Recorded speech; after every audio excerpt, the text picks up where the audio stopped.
Assalamualaikum warahmatullahi wabarakatuh. Bersama Yelidi Serai FM Jari Mata dekat di hati. Hai, apa khabar, apa cerita semua saya sahabat Yelidi di luar sana. Seperti biasa, Yelidi sentiasa menekan agar semua ciri-ciri happy sawal afiat dan sentiasa dirahmati Allah Subhanahu wa taala. Allahumma salli ala Muhammad wa ala ali Muhammad. Okey, alhamdulillah. Pada kali ini Ayeli ada satu perkongsian. Ayeli berada di bawah rimbunan pohon, iaitu pohon ketapang. Nama saintifiknya Terminalia ketapang. Jadi Ayeli ingin berkongsi mengenai khasiat-khasiat daun ketapang dan juga cara menyediakan air ketapang yang dikhususkan untuk ikan hiasan. Yang paling istimewanya adalah untuk ikan beta ataupun dalam bahasa kampungnya adalah ikan laga. Jom Ayeli ingin kongsikan pengalaman Ayeli menyediakan air rendaman daun ketapang. Jom. Pokok ketapang di mana daunnya mempunyai pelbagai khasiat, khususnya untuk ikan beta ataupun ikan laga.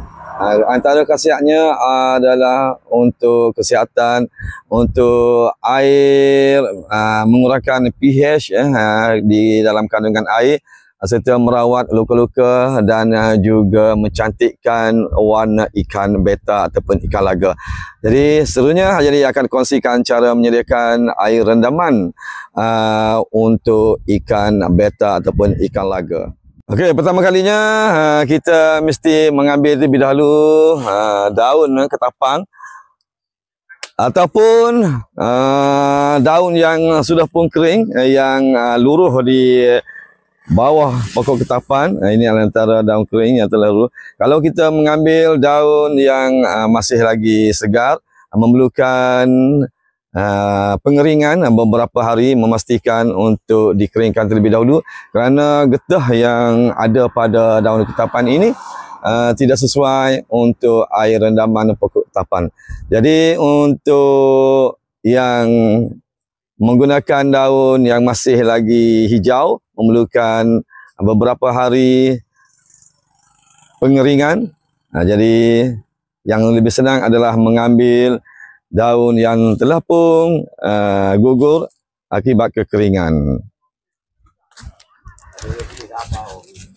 Okey, seterusnya selepas kita mendapatkan daun ketapang yang telah pun kering. Jadi inilah contoh daun ketapang yang telah pun kering. Terlebih dahulu daun ini adalah dibersihkan daripada kulat-kulat ataupun sebagainya, pasir-pasir dan sampah-sampah. Jadi apabila sudah kering dan kita pastikan daun ini elok, dan kita pun letakkan dalam air. Okey, dan kita biarkan daun ketapang ini beberapa hari untuk kita dapatkan air yang berwarna teh, lebih kurang warna teh kosong.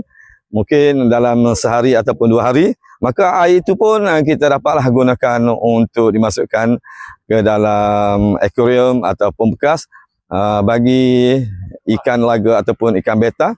Jadi itulah untuk perkongsian yang ada pada hari ini bagi geng-geng pelihara ikan beta. Semestinya tahu akan khasiat pokok ketapang. InsyaAllah kalau ada informasi yang seterusnya, Ayeli akan kongsi bersama. Wassalamualaikum warahmatullahi wabarakatuh. Bye-bye. Baik.